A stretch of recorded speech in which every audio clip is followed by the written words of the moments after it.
Hello दोस्तों, एक फिर से आप सभी का बहुत बहुत स्वागत है math in magic tips YouTube channel में। फ्रेंड्स, आज की इस वीडियो में हम लेके आए हैं कक्षा 10वीं वालों के लिए मैथ का ऐसे भी रिपीटेटिव क्वेश्चन जो कि पिछले मैट्रिक एग्जाम में बहुत बार पूछे गए हैं और आपके मैट्रिक एग्जाम में पूछे जा सकते हैं। तो अगर आप इस बार मैट्रिक का एग्जाम देने वाले हैं तो वीडियो को शुरू से अंत तक देखना बिल्कुल मत भूलिएगा। तो चलिए फ्रेंड्स, बिना समय गवाए पहला क्वेश्चन को देख लेते हैं। है दोस्तों, जैसा कि आप सही मोबाइल स्क्रीन पे पहला क्वेश्चन देख पा रहे हैं। पहला क्वेश्चन में दिया गया है किसी बिंदु की वाई अक्ष से दूरी उस बिंदु की क्या कहलाती है। इसके लिए आप सभी को चार ऑप्शन दिए जा रहे हैं। पहला ऑप्शन में दिया गया है वाई निर्देशांक, ऑप्शन बी में दिया गया है एक्स निर्देशांक, ऑप्शन सी में दिया गया है कोटि, ऑप्शन डी में दिया गया है वाई अक्ष। तो आप सभी को मालूम होगा कि हमारा वीडियो सीरीज का पहला क्वेश्चन का जवाब आप सभी को वीडियो के नीचे जाकर कमेंट बॉक्स में इसका सही जवाब लिखना होता है। तो क्वेश्चन नंबर 1 का क्या सही जवाब होगा, आप जल्दी से वीडियो के नीचे चले जाइए और कमेंट बॉक्स में इसका सही जवाब लिख सकते हैं। तो चलिए हम आप सभी को अगला क्वेश्चन दिखा देते हैं। दोस्तों, जैसा कि आज से मोबाइल स्क्रीन पे क्वेश्चन नंबर 2 को देख पा रहे हैं। क्वेश्चन नंबर 2 में दिया गया है कार्तीय तल में स्थित किसी बिंदु 6,4 की कोटि का मान क्या होगा। दोस्तों, एक चीज़ आप सभी को याद रखना होगा कि यहाँ पे दिया गया है 6,4। तो ये मूल बिंदु में पहला होता है एक्स का मान और दूसरा होता है वाई का मान। तो एक्स को हम लोग कहते हैं भुज और वाई को हम लोग कहते हैं कोटि। तो इस क्वेश्चन में आप सभी से भुज नहीं बल्कि कोटि का मान पूछा गया है ना। तो जब भी क्वेश्चन में भुज का मान बोला जाएगा तो पहला वाला आंसर हो जाएगा, कोटि का मान पूछा जाएगा तो दूसरा वाला आंसर हो जाएगा। फिलहाल इस क्वेश्चन में हमसे कोटि का मान पूछा गया है तो क्वेश्चन का सही जवाब 4 होगा, यानी ऑप्शन बी बिल्कुल सही जवाब हो जाएगा। दोस्तों, अगला क्वेश्चन देखने से पहले आप सभी बता दें कि आप चाहते हैं कि कक्षा 10वीं का सभी सब्जेक्ट का इंपोर्टेंट ऑब्जेक्टिव के साथ सब्जेक्टिव क्वेश्चन का आंसर के साथ पीडीएफ फ्री में डाउनलोड करना, तो वीडियो के डिस्क्रिप्शन बॉक्स में एक मोबाइल एप्लीकेशन के साथ साथ एक वेबसाइट का लिंक दिया गया है जिसका नाम है questionforexam.com। तो जैसे ही questionforexam.com पे आप क्लिक कीजिएगा तो ढेर सारे मैट्रिक का इंपोर्टेंट ऑब्जेक्टिव के साथ सब्जेक्टिव क्वेश्चन का पीडीएफ फ्री में डाउनलोड कर सकते हैं और उस वेबसाइट तथा ऐप में जाकर आप अपना ऑनलाइन टेस्ट भी दे सकते हैं और आप अपनी तैयारी का लेवल भी चेक कर सकते हैं। तो चलिए हम आप सभी को अगला क्वेश्चन दिखा देते हैं। उसके बाद में अगला जो सवाल है हमारा क्वेश्चन 3 में कि किसी बिंदु की एक्स अक्ष से दूरी उस बिंदु की क्या कहलाती है। काफ़ी सिंपल सवाल है क्वेश्चन 3 में। तो आप सभी को बता दें कि किसी भी बिंदु की एक्स अक्ष से दूरी उस बिंदु की क्या कहलाती है। तो क्वेश्चन नंबर 3 का बिल्कुल सही जवाब भुज हो जाएगा। कितने स्टूडेंट को लगता है कि इसका सही जवाब ऑप्शन बी होगा, आप हमें कमेंट के माध्यम से बता सकते हैं। उसके बाद में अगला सवाल है कि बिंदु 3,-4 का भुज क्या होगा। आप सभी को बता दिए हैं पहला वाला भुज हो जाएगा और दूसरा वाला कोटि हो जाएगा। इस सवाल में हमसे भुज पूछा गया है, क्वेश्चन का सही जवाब 3 होगा। इस सवाल में हमसे कोटि पूछा जाता ना तो क्वेश्चन का सही जवाब ऑप्शन ए लिखते आप, यानी -4। उसके बाद में उसी प्रकार से अगला सवाल है कार्तीय तल में स्थित बिंदु 3,-4 में कोटि का मान क्या होगा। कोटि का मतलब दूसरा वाला, तो दूसरा वाला इसमें कितना है -4 है ना। तो क्वेश्चन का सही जवाब ऑप्शन ए लिखेंगे आप, -4। उसके बाद में अगला सवाल उसी प्रकार से है कि 6,10 में कोटि का मान क्या होगा। कोटि का मतलब दूसरा वाला अर्थात वाई का मान। तो क्वेश्चन का सही जवाब 10 होगा, यानी ऑप्शन बी बिल्कुल सही जवाब है। उसके बाद में आप देख पा रहे हैं क्वेश्चन नंबर 7 को। क्वेश्चन नंबर 7 में दिया गया है कि एक्स अक्ष पर किसी बिंदु वाई का नियामक क्या होता है। तो आज सभी को बता दें कि मूल बिंदु का जो निर्देशांक होता है वो 0,0 होता है। तो इस सवाल में आपसे पूछा गया है कि एक्स अक्ष पर के किसी बिंदु का वाई का नियामक कितना होगा। तो 0 होगा, यानी क्वेश्चन का बिल्कुल सही जवाब ऑप्शन सी हो जाएगा। उसके बाद में अगला जो सवाल है हमारा क्वेश्चन नंबर 8 में। क्वेश्चन नंबर 8 काफ़ी ही सिंपल है और क्वेश्चन में दिया गया है कि वाई अक्ष से 5 इकाई दाईं और एक्स अक्ष पर किसी बिंदु P स्थित है तो P का निर्देशांक क्या होगा। आप सभी को याद रखना होगा कि पहले 5 इकाई दिया गया है तो क्वेश्चन का सही जवाब 5,0 होगा, यानी आपका ऑप्शन ए बिल्कुल सही जवाब है 5,0। उसके बाद में उसी प्रकार से अगला जो सवाल है हमारा क्वेश्चन नंबर 9 में क्वेश्चन नंबर 9 में दिया गया है कि वाई अक्ष पर 5 इकाई ऊपर, पहले वाले सवाल में 5 इकाई नीचे दिया गया था, ठीक है, सॉरी दाएं दिया गया था, इसमें हमसे ऊपर बोला गया है 5 इकाई ऊपर एक बिंदु P स्थित है, तो P का निर्देशांक क्या होगा। जब भी दाएं बाएं रहेगा तो आप 5,0 लिखेंगे, लेकिन यहाँ पे ऊपर की बात हो रही है तो 0,5 लिखेंगे आप। उसी प्रकार से अगला सवाल है क्वेश्चन नंबर 10 में कि वाई अक्ष पर एक्स अक्ष से 5 इकाई की दूरी पर एक्स अक्ष के नीचे एक बिंदु ए स्थित है, तो ए का निर्देशांक क्या होगा। क्वेश्चन का सही जवाब ऑप्शन डी लिखेंगे आप, 0,-5 होगा। चूँकि कार्तीय तल में आप सभी को मालूम होगा कि ये वाला जो मान होते हैं ये सभी माइनस में होते हैं, इसीलिए इसको हम बोलते हैं माइनस कोमा माइनस। कौन से चतुर्थांश में होते हैं, तो ये तृतीय चतुर्थांश में होते हैं। तो चलिए हम आप सभी को अगला क्वेश्चन दिखा देते हैं। दोस्तों, अगला सवाल है क्वेश्चन नंबर 10 में कि मूल बिंदु का निर्देशांक क्या होता है। हम आप सभी को बता दिए हैं, जैसे कि ये कार्तीय तल है तो यहाँ पे जो होता है ये एक्स होता है, ये एक्स डैश होता है, ऊपर वाला वाई होता है, नीचे वाला वाई डैश होता है। तो एक्स और वाई का जो निर्देशांक होता है, जिसे हम लोग मूल बिंदु का निर्देशांक बोलते हैं, वो 0,0 होता है।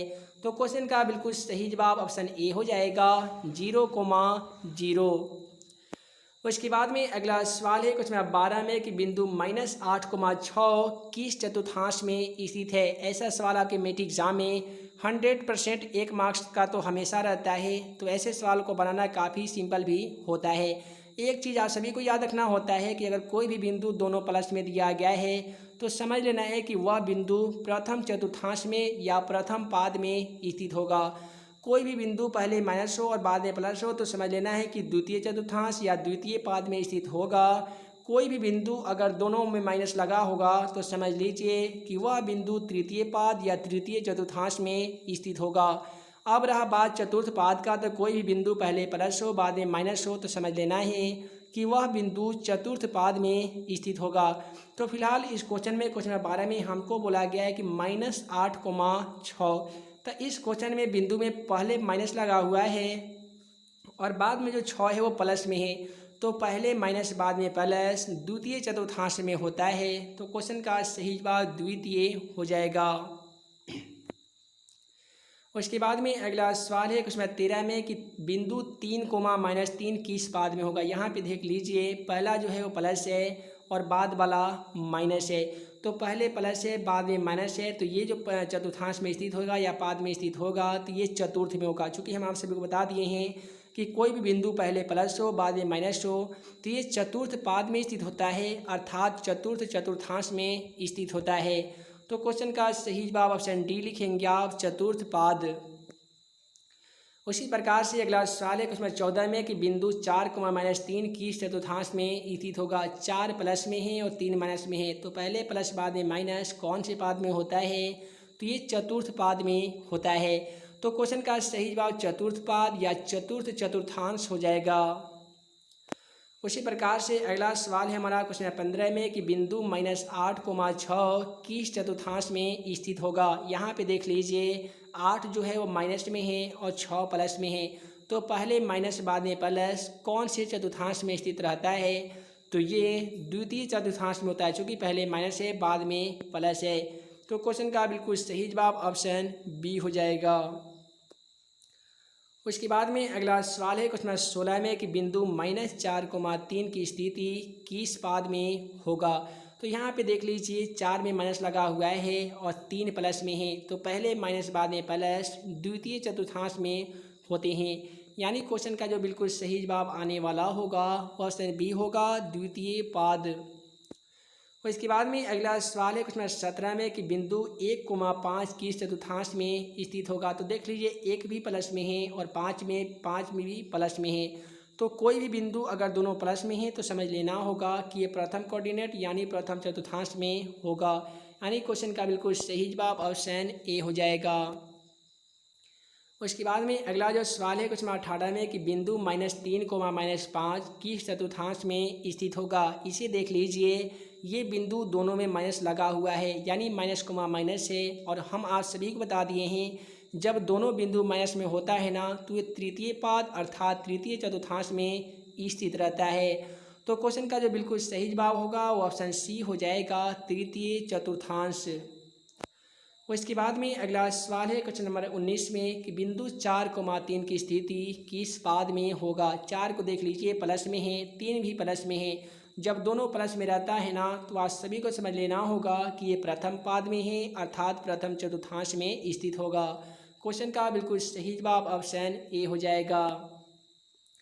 उसके बाद में अगला सवाल है क्वेश्चन नंबर 20 में कि बिंदु 2√3 माइनस √2 किस पाद में होगा। तो यहाँ पे देख लीजिए 2√3 है ये प्लस में है और √2 जो है वो माइनस में है। तो पहले प्लस बाद में माइनस कौन से पाद में होता है, तो ये चतुर्थ पाद में होता है। यानी क्वेश्चन का जो बिल्कुल सही जवाब आने वाला होगा वो चतुर्थ पाद अर्थात चतुर्थ चतुर्थांश हो जाएगा।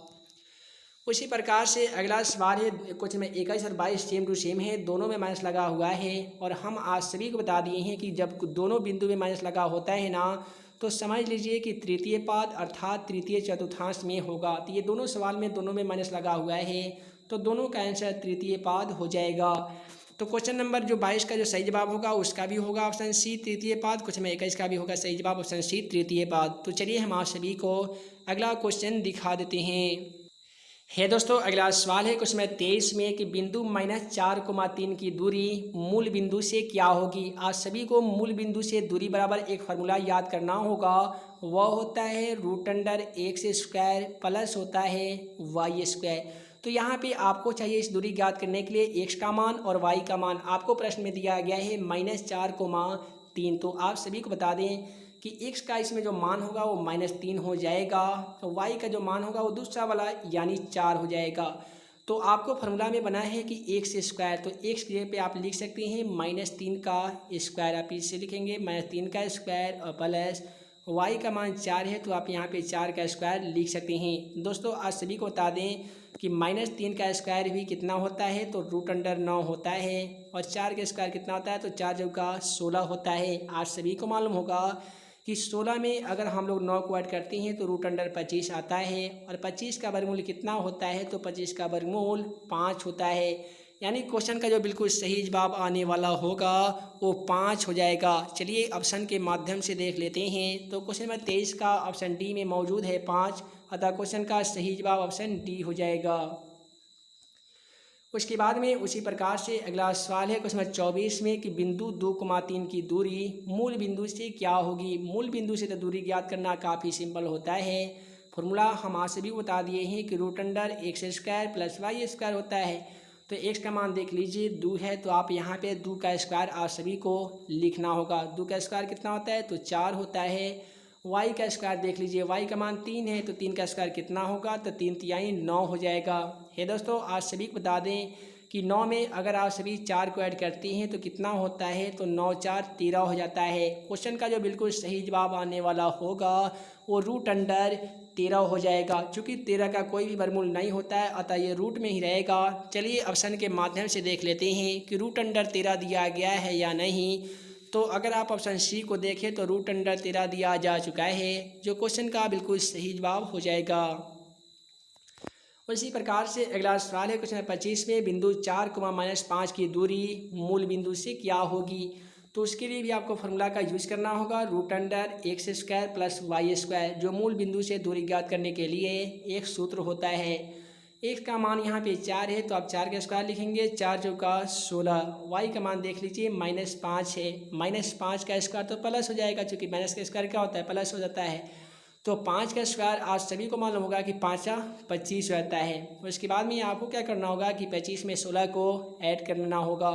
तो 25 में 16 को ऐड करने पे कितना हो जाता है, तो 5 6 11 का 1 हाथ में 1 2 1 3 1 4 यानी √41 आ जाता है। और आज सभी को मालूम होगा कि √41 का कोई भी वर्गमूल नहीं होता है, अतः क्वेश्चन का जो बिल्कुल सही जवाब आ जाएगा ऑप्शन ए हो जाएगा √41। उसके बाद में अगला सवाल है उसमें 26 में कि बिंदु P में दिया गया है -6,8 की दूरी मूल बिंदु से क्या होगी। सेम टू सेम पहले वाले क्वेश्चन के जैसा हम लोग इस क्वेश्चन का हल करेंगे। तो यहाँ पे हम लोग क्या करेंगे, -6 का स्क्वायर करेंगे, तो -6 का स्क्वायर भी 6 एक 36 हो जाएगा और +6 का स्क्वायर भी 6 एक 36 हो जाएगा। तो डायरेक्ट हम लोग कर लेते हैं, फार्मूला होता है √x² + y²। तो x का मान यहाँ पे 6 है, तो हम लोग लिखेंगे 6 का स्क्वायर 6 एक 36। y का मान 8 है, तो 8 का स्क्वायर 8 64 हो जाएगा। आज सभी को मालूम होगा कि 36 में 64 को हम लोग ऐड करते हैं तो 100 आता है, और 100 का वर्गमूल कितना होता है, तो 10 होता है। यानी जो क्वेश्चन का बिल्कुल सही जवाब आने वाला होगा ऑप्शन डी होगा, 10 इकाई। उसके बाद में जैसा कि आज से मोबाइल स्क्रीन पे अगला क्वेश्चन देख पा रहे हैं, अगला क्वेश्चन है क्वेश्चन नंबर 27 में कि मूल बिंदु से ए में दिया गया है 4, -3 की दूरी क्या होगी। तो वही फार्मूला का हम लोग यूज करेंगे जिस फार्मूला से सभी क्वेश्चन को हम लोग हल कर रहे हैं, √x² + y²। तो x का मान देख लीजिए 4 है ना, तो 4 का स्क्वायर 4 चौका 16, y का मान -3 है तो 3 का स्क्वायर 3 तिहाई 9। उसके बाद में 16 में आज सभी को 9 को ऐड कर लेना होगा। 16 में 9 ऐड करने पे कितना हो जाता है, तो 25 हो जाता है। और आप सभी को मालूम होगा कि 25 का वर्गमूल 5 होता है। तो यानी इस क्वेश्चन में जो क्वेश्चन का सही जवाब आएगा वो 5 इकाई आएगा, जो कि आज से मोबाइल स्क्रीन पे ऑप्शन सी में देख पा रहे हैं। उसके बाद में अगला सवाल है क्वेश्चन 28 में कि बिंदु 2, 3 की दूरी मूल बिंदु से क्या होगी। तो सेम टू सेम उसी प्रक्रिया से हम लोग हल करेंगे। 2 का स्क्वायर 2 दूनी 4, 3 का स्क्वायर 3 तिहाई 9, तो 9 और 4 कितना होता है, तो ये 13 होता है। क्वेश्चन का सही जवाब √13 आ जाएगा। उसके बाद में आज से भी देख पा रहे हैं क्वेश्चन 29 को। क्वेश्चन 29 के बाद में शुरुआत होता है दूरी वाले प्रश्न। तो दूरी वाले प्रश्न मैट्रिक एग्जाम में हर बार 2 मार्क्स में पूछे जाते हैं।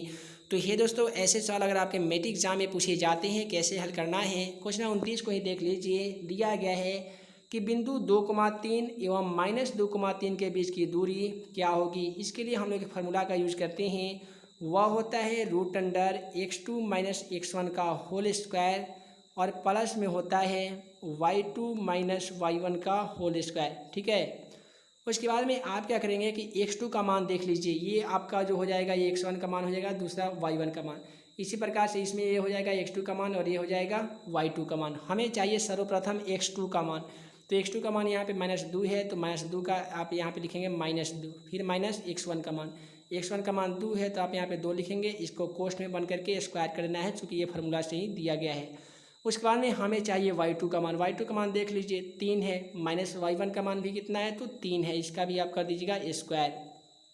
उसके बाद में एक चीज़ आप सभी को याद रखना होगा कि किसी भी संख्या के पहले माइनस हो और बाद में माइनस हो तो दोनों संख्याओं को जोड़ देते हैं, लेकिन हम लोग लिखते हैं माइनस में।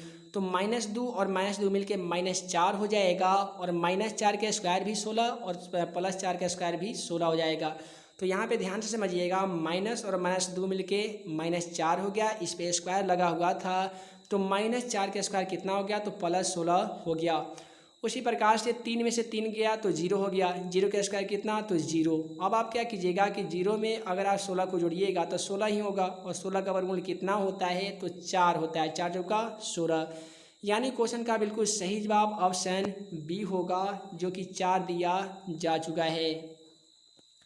उसी प्रकार से जो अगला सवाल है हमारा क्वेश्चन नंबर 30 में दिया गया है बिंदु -5, 7 और -1, 3 के बीच की दूरी क्या होगी। उम्मीद है कि आप सभी को दूरी बनाना सीख ही गए होंगे कि हम लोग दूरी कैसे ज्ञात करते हैं। क्या कीजिएगा, फार्मूला आप सभी को सर्वप्रथम लिखना होगा। फार्मूला है x2 - x1 का होल स्क्वायर। तो x2 का मान यहाँ पे -1 होगा, -1 और -x1 का मान, x1 का मान -5 है, तो माइनस और माइनस यहाँ पे हम लोग +5 लिख सकते हैं, और इसका कर देंगे स्क्वायर। उसके बाद में हमें चाहिए y2 का मान। y2 का मान देख लीजिए 3 है ना, और -y1 का मान कितना है, तो 7 है, इसका कर देना होगा आप सभी को स्क्वायर। अब -1 और +4 मिल के, -1 का मतलब किसी व्यक्ति के पास 1 रुपया कर्ज है, और +5 का मतलब उसे कहीं से 5 रुपया की प्राप्ति होती है। कर्जदार को 1 रुपया दे भी देगा तो उसके पास 4 रुपया बचेगा, और 4 का स्क्वायर कितना होता है, तो 16 होता है। तो डायरेक्ट हम यहाँ पे 16 लिख सकते हैं। उसके बाद में 3 में से हमें 7 को माइनस करना होगा। तो 7 में से अगर आप 3 को माइनस करते तो 4 बचता, और 3 में से अगर 7 को माइनस कीजिएगा तो -4 बचेगा। तो -4 का स्क्वायर कितना होगा, तो 4 चौका 16 हो जाएगा। उसके बाद में आज से भी क्या करेंगे कि 16 में 16 को ऐड करेंगे तो 32 होगा, जो कि रूट अंडर में होगा। तो 32 तो आपका कोई भी ऑप्शन में दिया नहीं गया है, तो ऐसे परिस्थिति में हम लोग 32 का गुणनखंड करेंगे। कैसे गुणनखंड करेंगे? तो 4 चौका 16 और 16 दूनी 32। तो डबल 4 का एक 4 रूट से बाहर निकल जाएगा और 2 जो है वो रूट में ही बच जाएगा, यानी रूट अंडर 32 का जो सही जवाब आएगा वो 4 रूट अंडर 2 आएगा। चलिए ऑप्शन के माध्यम से देख लेते हैं। तो हे दोस्तों क्वेश्चन 32 का अगर आप सभी ऑप्शन सी को देखें तो 4 रूट अंडर 2 दिया जा चुका है, जो क्वेश्चन का बिल्कुल सही जवाब हो जाएगा। तो हे दोस्तों वीडियो लंबी ना हो, जिस कारण मैं इस वीडियो में 1 से लेकर 30 तक के जितने ही मैथ का इंपॉर्टेंट ऑब्जेक्टिव सवाल थे जो आपके मैट्रिक एग्जाम के लिए काफ़ी इंपॉर्टेंट थे, तो आज की इस वीडियो में हम आप सभी को बता दिए हैं 1 से लेकर 30 तक का मैथ का ऐसे इंपॉर्टेंट वीवीआई ऑब्जेक्टिव क्वेश्चन जो कि पिछले मैट्रिक एग्जाम में ऐसे टाइप के बहुत सारे सवाल पूछे गए हैं और आपके मैट्रिक एग्जाम में पूछे जा सकते हैं। तो हे दोस्तों वीडियो लंबी ना हो, जिस कारण मैं इस वीडियो को यहीं पे एंड करता हूँ। उम्मीद है कि आप सभी को वीडियो पसंद आया हो तो वीडियो को लाइक करें, अपने दोस्तों में शेयर करें। ऐसे ही नए नए वीडियो पाने के लिए हमारे channel math and magic tips को सब्सक्राइब करना ना भूलिएगा। आप चाहते हैं कक्षा 10वीं का सभी सब्जेक्ट का इंपॉर्टेंट ऑब्जेक्टिव के साथ सब्जेक्टिव क्वेश्चन का आंसर के साथ पीडीएफ डाउनलोड करना, तो वीडियो के डिस्क्रिप्शन बॉक्स में मोबाइल एप्लीकेशन को दिए गए लिंक को क्लिक करके आप हमारे द्वारा बनाए गए मैथ एंड मैजिक टिप्स का ऑफिशियल मोबाइल एप्लीकेशन को इंस्टॉल कर सकते हैं और आप अपने मैट्रिक तथा इंटर की तैयारी और भी मजबूत कर सकते हैं। तो हे दोस्तों मैं मुख्यमंत्री अंसारी जल्द मिलूंगा अगले वीडियो में नए वीवीआई क्वेश्चन के साथ। तब तक के लिए वीडियो देखने के लिए बहुत बहुत धन्यवाद।